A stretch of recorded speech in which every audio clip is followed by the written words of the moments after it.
예수께서 따로 기도하실 때에 제자들이 주와 함께 있더니 물어 이르시되 무리가 나를 누구라고 하느냐 대답하여 이르되 침례 요한이라 하고 더러는 엘리야라 더러는 옛 선지자 중에 한 사람이 살아났다 하나이다. 예수께서 이르시되 너희는 나를 누구라 하느냐 베드로가 대답하여 이르되 하나님의 그리스도이시니이다 하니 경고하사 이 말을 아무에게도 이르지 말라 명하시고 이르시되 인자가 많은 고난을 받고 장로들과 대제사장들과 서기관들에게 버림바 되어 죽임을 당하고 제3일에 살아나야 하리라 하시고 또 무리에게 이르시되 아무든지 나를 따라오려거든 자기를 부인하고 날마다 제 십자가를 지고 나를 따를 것이니라.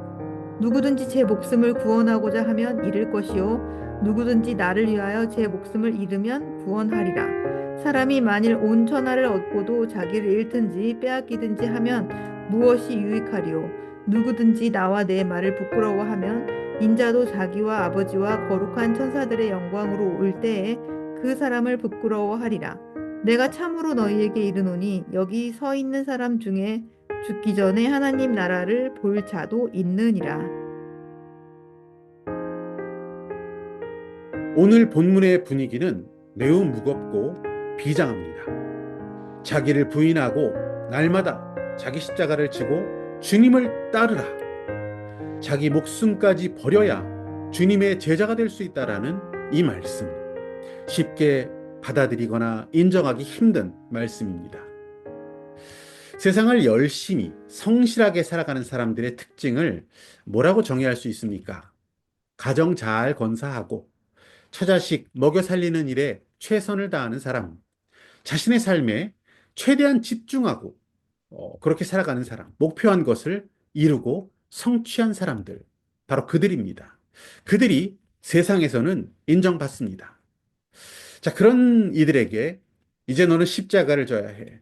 주님을 따라야 해. 자기 자신을 부인해야 해. 네 목숨까지 버릴 수 있어야 너는 주님의 제자가 될 수 있어. 라고 말해준다면 그들이 어떻게 반응할지 걱정스럽습니다.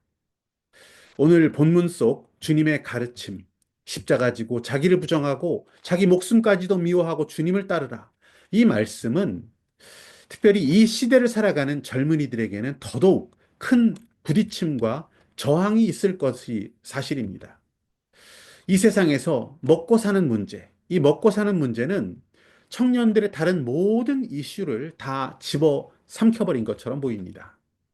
이성에 관한 문제, 사회와 또 이념에 대한 진지한 고민, 인생에 대한 철학적 질문들, 이것은 더 이상 젊은이들에게 관심사가 되지 못할 만큼 먹고 사는 문제, 이것이 청년들의 모든 이슈를 다 집어삼켜버린 것 같습니다. 어떻게 해야 결혼도 하고, 집도 사고, 자녀도 낳고, 교육시키고, 내가 좀 사람답게 살 수 있을까? 이 세상에서 어떻게 살 수 있을까?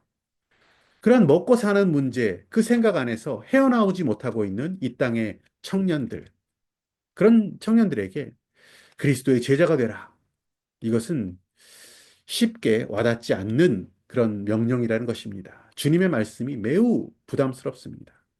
그래서 청년들은 이 주님을 떠나가고 또 떠나가고 있는 것 같습니다. 복음의 삶이 부담스럽습니다.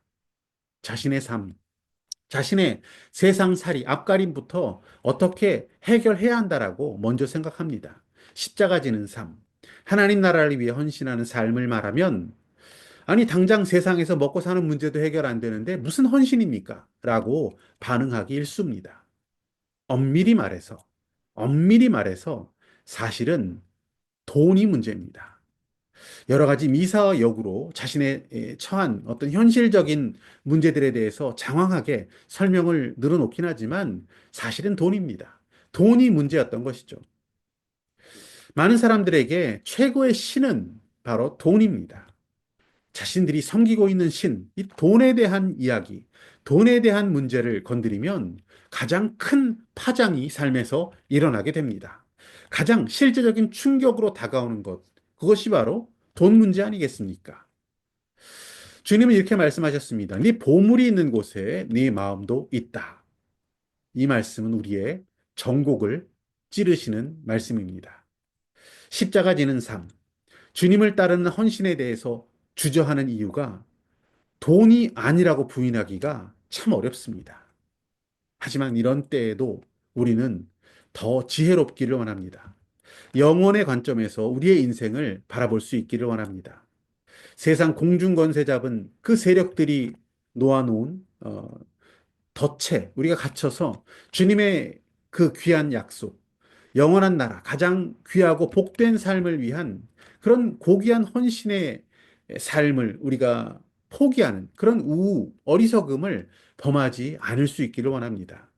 주님의 가르침에 마음을 두지 않았고 제자의 길을 포기한 채 내 결혼에, 내 밭에, 내 소에, 내 가정사에, 내 성공에, 이 땅에서 먹고 사는 일에 모든 마음을 빼앗긴 채로 살아가서는 결국에는 우리가 영원한 관점에서 우리의 인생을 잘 살고 있다라고 말할 수는 없는 것입니다. 오늘 본문은 예수님께서 12제자들에게만 하신 말씀이 결코 아닙니다. 우리 모두에게 주시는 제자의 삶에 관한 말씀입니다. 오늘날 교회는 이름뿐인 교인, 즉 명목상 교인, 영어로 노미널 크리스천이라고 하는데요. 그들로 가득합니다. 십자가를 지지 않겠다라고 버티는 자들이 많습니다. 가진 것으로 주님을 섬기는 것은 명확한 선이 있습니다. 라고 하는 자들이 많습니다. 자기 목숨을 더 사랑합니다. 가족의 생활을 돌아보는 것이 제일 중요하다라고 생각하는 사람들이 교회마다 가득합니다.